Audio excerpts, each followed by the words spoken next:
Hi, friends. Welcome back. I'm Pastor Zach Jackson from Open Table United Church of Christ, and this is the final lesson in our series on Ezra and Nehemiah. If you would like, you can watch all of the previous videos, and you can get a better sense about what's happening here. But if you don't have several hours to watch several videos, let's do a very brief 30,000 feet review of all of Ezra and Nehemiah. So, you'll remember at the very beginning, Jerusalem and all of Judea are a smoldering pile of ruins, and all the priests and the leaders and the tradesmen get taken off to Babylon as slaves and servants. Oh yeah, by the way, this is like 586 BC, so almost 600 years before Jesus is born. So they're taken off into captivity. Then 50-some years later, King Cyrus of the Persians lets some folks go home, gives them the money to rebuild their temple and their city, and hopes that they'll become good tax-paying citizens in the meantime. So the people, they go back in little wave and wave and wave at a time. They rebuild, they reimagine, they create a more stripped-down religion, a more simple, humble faith than the big one full of pomp and circumstance that they had left behind. This one was a kind of a more true and personal faith. And they slowly begin rebuilding the temple, though that gets stopped a few times because the local governors of the other areas aren't really a big fan of this whole rebuilding Jerusalem thing. So they try to stop them time and time again. The people time and time again are reminded by the prophets and the priests that God is on their side and that their reimagined faith is divinely ordained and God is with them in all of these things. So then after a while, our boy Ezra comes down, the scribe and priest Ezra, and he and his buddies compile the very first Bible as we know it, taking all the oral traditions and the little scraps of scrolls here and there, and edits together a volume of what we might now call the Torah, the first 5 books of the Bible, and maybe some other histories and writings and psalms and things as well.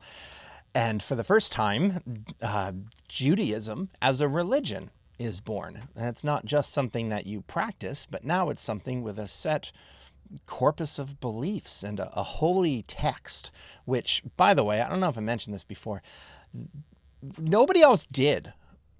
Nobody else in that area had a sacred text. That's just not a thing. Like, they had stories and they had plays and poems and whatnot, but nobody really sat down and wrote a sacred text before Ezra. It's kind of a big deal.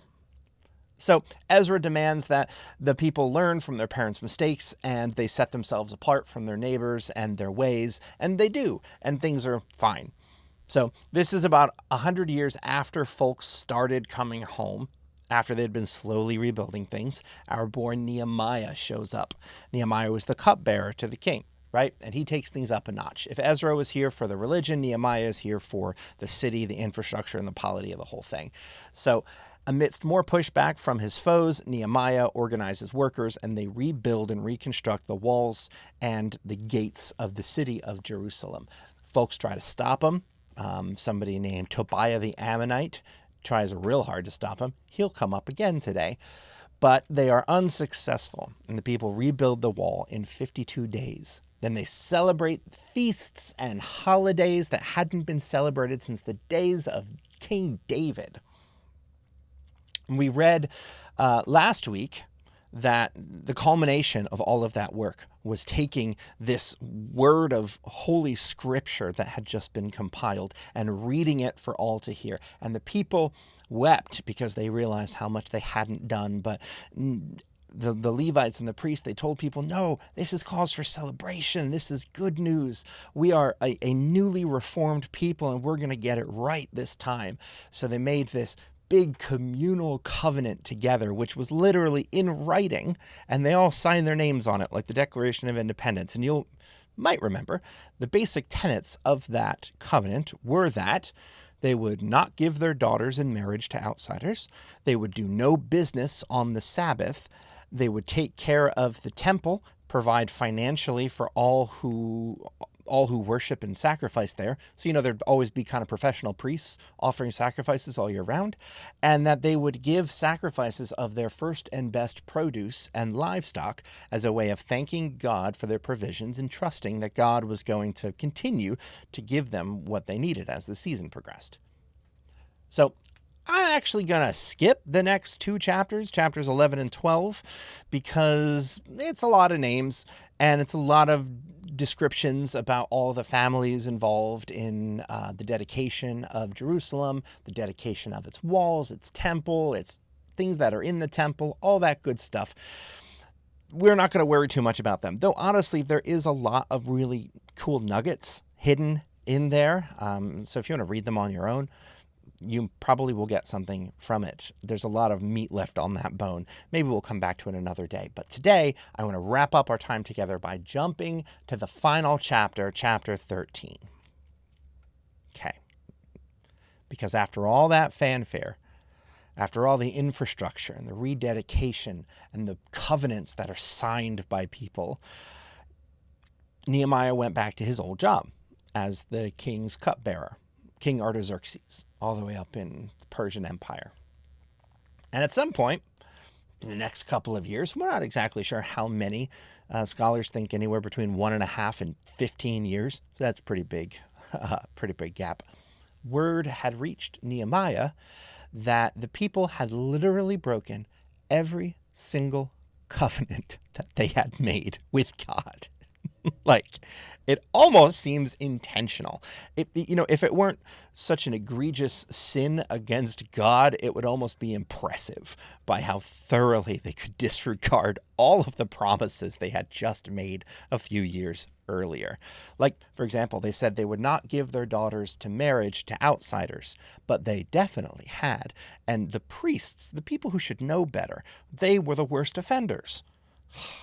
They said that they would not do business on the Sabbath, but Nehemiah was told that there were people that were not only picking grapes, but they were working their wine press on the Sabbath. They were buying and selling on the Sabbath. And even after all of that got shut down, the outsiders, like the foreigners from the tribes around them who didn't observe the Sabbath, realized there was a business opportunity. And they said, you said you can't do business on the Sabbath, but surely you can purchase things on the Sabbath if you need them. And so they'd wheel their carts in on Saturdays and they would sell their wares because they're, loophole in the law. You can't sell and work on the Sabbath, but surely you can buy stuff. On a side note, when Nehemiah came back, he threatened them with physical personal violence if those merchants ever showed up in Jerusalem again. He's not a fan. So number 3, they said that they would take care of the temple and provide for the priests so that the worship would always continue in the temple. But can you believe it? One of the chief priests actually went ahead and emptied out the room which had been set aside to hold all the grain from the offering and the elements for the temple, and had rented it out as a living space to Tobiah the Ammonite for, when he's in town. Because, of course, the local governor who hates Nehemiah, who had tried to stop the construction of the temple and the wall several times, that's the guy that we should rent an apartment to in the temple itself. Like, are there no Motel 6s in Jerusalem? Can nobody put him up in their attic or in their homes? We have to clear out a room in the actual temple for somebody who is not even a Jew to live in? I'm not even one of them, and that feels like a slap in the face to God. And, because they had taken out that room that was filled with the grain and everything, people stopped giving to the priests. And maybe they just stopped respecting the priests. I don't know. But the priests stopped getting paid for their priestly duties. And so because they weren't getting food from the temple, they had to go out and get real jobs. Like, they had to go work the fields. So the priests were no longer able to be in the temple doing sacrifices because they had to be out farming. And so there were no priests left. There's maybe a handful there. They might get the holidays in, but that's about it. It was not even that long. It was like a couple years. And they had managed to break every single vow they had made. And Nehemiah's probably like, I just got home. I just got my old job back. And you people are driving me crazy. I'm going to go gray up here. I'm losing my hair. I have to come back down there, don't I? I have to go back down there and I have to set these crazy people straight. So we did. The righteous rage of Nehemiah just sent him into a fury. And he went down there and he went into the temple, into that apartment for Tobiah the Ammonite, and he threw all of his possessions, all his bed and his furniture and his clothes and everything, just threw him into the street like a jilted ex-lover, and cleansed the temple, purified it all ritually, not only just that room, but the rooms that touched it, because, Tobiah was that icky that even the rooms next to the rooms, those had to be cleaned too, just to be sure. He fired the priests that were responsible and all the unworthy priests, and he reinstated the persistent professional priesthood, made sure people were paying their taxes of grain to them so they could continue to, eat and survive while they did the priestly duties. He went so far as to lock the gates of the city on the Sabbath and to put armed guards at the gates in case any of those merchants that he had threatened with bodily harm showed up again and tried to sell their wares. He found all of the priests who had married their daughters off to foreigners and who they themselves had married off, and he castigated them, just tore them a new one for forsaking their pledge, because they, of all people, they should know better. They're the priests. They're the ones who actually read the Torah and actually understand it. And these people, they weren't even teaching Hebrew to their kids and grandkids. Can you believe it? The text even went so far as to say that Nehemiah personally beat some of them and pulled their hair out. This guy's gone berserker. And he is just clearly not having a good time anymore. And at the end of the book, at the end of chapter 13, after he has detailed all of these ways that the people have ruined every last bit of the past 12 years of his work, he writes the simple sentence that ends the book of Nehemiah. Remember me, my God, for good. How sad is that? Remember me, my God, for good. You can almost just feel the desperation in that voice. You can just feel how absolutely done he is with his people and his work, right? It's like how he's done everything he possibly can for these people, but yet nothing is changing. No matter how many reforms he wins, it all goes back to what it was. No matter how many laws he puts in place, the moment he walks away, somebody changes him. It doesn't matter what he does, the status quo always returns. The wealthy and the well-connected, they get political favors no matter how much it harms the people or the temple. The economy is king. The marketplace holds way more sway than our faith or our worship. The old established ways keep creeping back in. Doesn't matter how many lessons the people learn. The old ways keep coming back. I feel that. I don't know about you, but I feel that in my gut. I am so weary of trying to educate people about the imminent threat of climate change.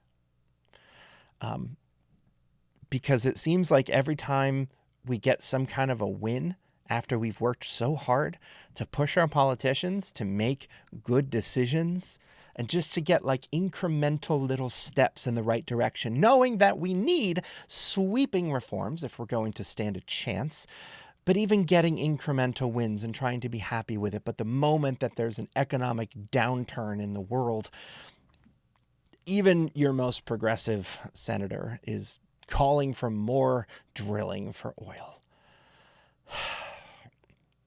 I feel this as I study church history and I see all of the hopeful optimism of every revival, and then I see the jaded reality of the next generation who saw everything that they worked for get swept back under the rug. It just seems like meaningful, lasting societal change is impossible.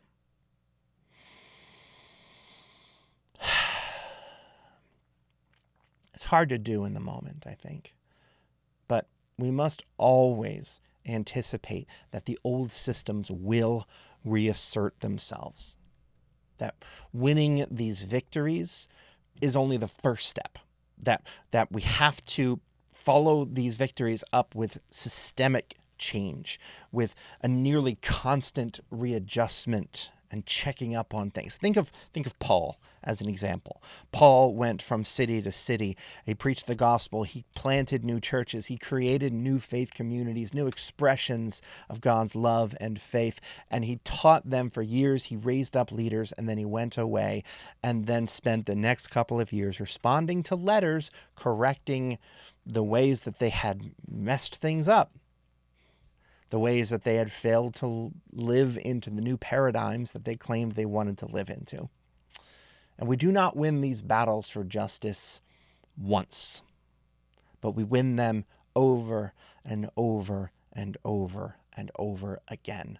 This is true for political, for religious, for spiritual and moral movements, all the same. It's true in our personal selves as well. New paradigms take time and intentionality, and old paradigms will always creep back in. This requires intentionality and purpose in order to create actual sustainable change. So what do you think? What are your overall thoughts on this story through Ezra and Nehemiah? Where do you see yourself in this final chapter of Nehemiah? Are you the frustrated Nehemiah who's been pushing against stubborn systems and frustrated with the fact that nothing seems to stick? Or are you more like those people who have good intentions but just can't seem to make these new paradigms stick in their minds and keep falling back on old habits? Or maybe you're somewhere in the middle. What is God calling us to in these days? Let's talk about it.